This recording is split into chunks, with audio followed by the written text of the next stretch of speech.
Voltamos para o segundo bloco. Estamos conversando sobre as elites jurídicas no Brasil. Nossa convidada é Maria Tereza Sadek, doutora em ciência política e pesquisadora do sistema de justiça. Professora Maria Sadek, vamos falar um pouco da elite profissional, que seria, no caso, os juízes. Há quem diga que, como eles provêm das elites, ou particularmente da classe média, que eles tenderiam a seguir a ideologia dominante e que eles também não conhecem a realidade das camadas mais oprimidas da população, o que, no final das contas, dificultaria um julgamento mais justo das ações por desconhecimento dessa realidade. A senhora concorda com isso? Não inteiramente. E vou lhe dizer por que eu não concordo inteiramente. Eu acho que é verdade que hoje nós temos um grupo muito heterogêneo de juízes. O que significa dizer que todos seguem a ideologia dominante, não se sustenta mais. Certo. Ou seja, hoje é muito possível se perceber que você não tem mais uma socialização que uniformize os juízes. Nós temos interpretações muito diversificadas. E talvez o mais importante de tudo, aquele modelo de juiz, o juiz boca da lei, que foi advogado por Montesquieu, isso não existe mais. E não existe não apenas porque o número de juízes aumentou muito, mas porque nós temos agora uma série de direitos que foram consagrados e que quando nós tínhamos apenas os direitos de natureza individual, era possível se pensar nisso. Hoje nós temos uma série de direitos de natureza social, ou seja, o juiz tem que se pronunciar sobre uma série de temas que envolve um posicionamento muito além do ensino tradicional. Então, o juiz hoje se transformou num grande protagonista político. O juiz interfere nas políticas públicas. O juiz tem posição a respeito de uma série de temas que são temas políticos e que são temas sociais e que têm consequências na vida econômica e na vida social do país. A senhora não considera que, em alguns momentos, há um certo conflito entre o que preconiza a legislação infraconstitucional e os próprios princípios inscritos na Constituição e que muitas vezes são invocados pelos juízes, alguns juízes pelo menos com uma visão um pouco mais progressista, se pautando mais pelos princípios do que pela fria letra da lei? Eu acho que nós também aí temos uma série de problemas. Em primeiro lugar, aquilo que se denomina inflação legislativa. Ou seja, nós temos tantas leis que temos várias leis que contradizem leis também. Certo. Por outro lado, quando você se refere a juízes progressistas, você mesmo está mostrando que nós temos aí uma pluralidade no interior da magistratura que talvez não tivesse com tamanha expressão em tempos passados.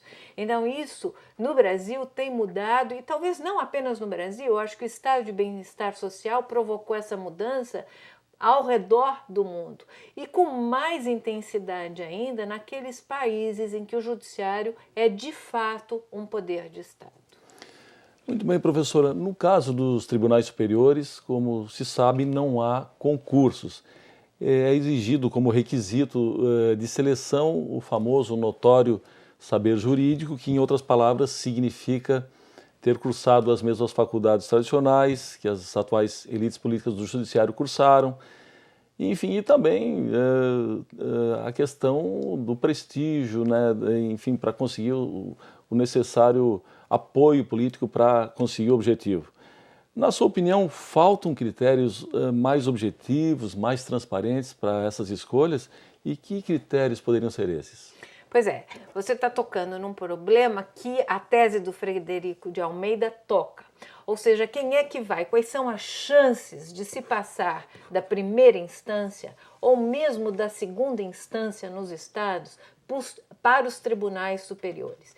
Então, o que ele mostra com muita clareza é o seguinte: as chances não são igualmente distribuídas. Não são todos aqueles que alcançaram chegar no segundo grau que passarão para os tribunais superiores, mas são aqueles que têm mais vínculos políticos, são aqueles que têm relações de amizade, são aqueles que mais escrevem, são aqueles que, na verdade, estão muito ligados a um grupo fechado, a uma oligarquia que se percebe não apenas no interior do judiciário, mas no interior da sociedade como um todo.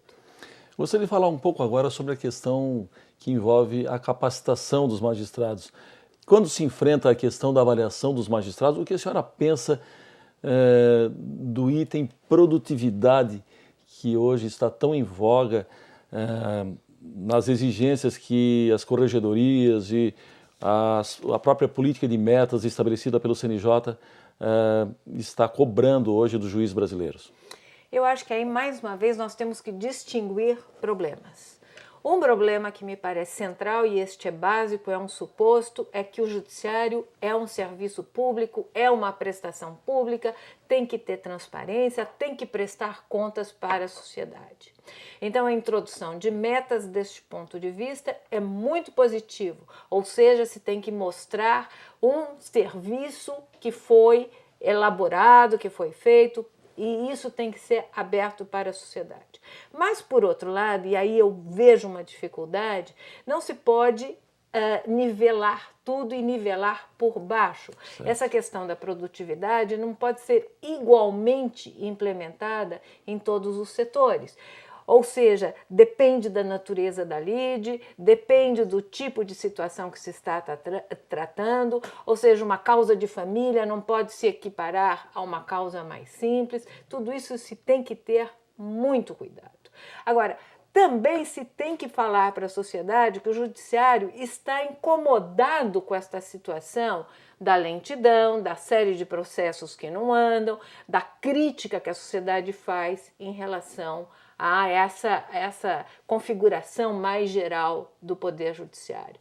Agora, também não se pode pensar que a meta estabelecida num ano, no outro ano vai ser alterada. Por quê? Porque fica para a sociedade essa sensação de ensaio e erro, então vai se modificando as coisas. Mas no suposto da ideia de metas e de avaliação, eu acho que o judiciário se transforma muito mais numa instituição republicana quando incorpora esses valores. A senhora considera que a mudança de direção do Conselho Nacional de Justiça, né, no caso do ministro Gilmar Mendes, agora para o ministro Peluso, que, de certa forma, pelo menos a conclusão que se tira, a visão do ministro Peluso é um pouco diferenciada da visão do ministro Gilmar Mendes, tanto que o número de metas para o exercício de 2011, para o ano de 2011, diminuiu em relação ao número de metas estabelecido para o ano passado. A senhora não acha que isso deveria ter um cunho mais institucional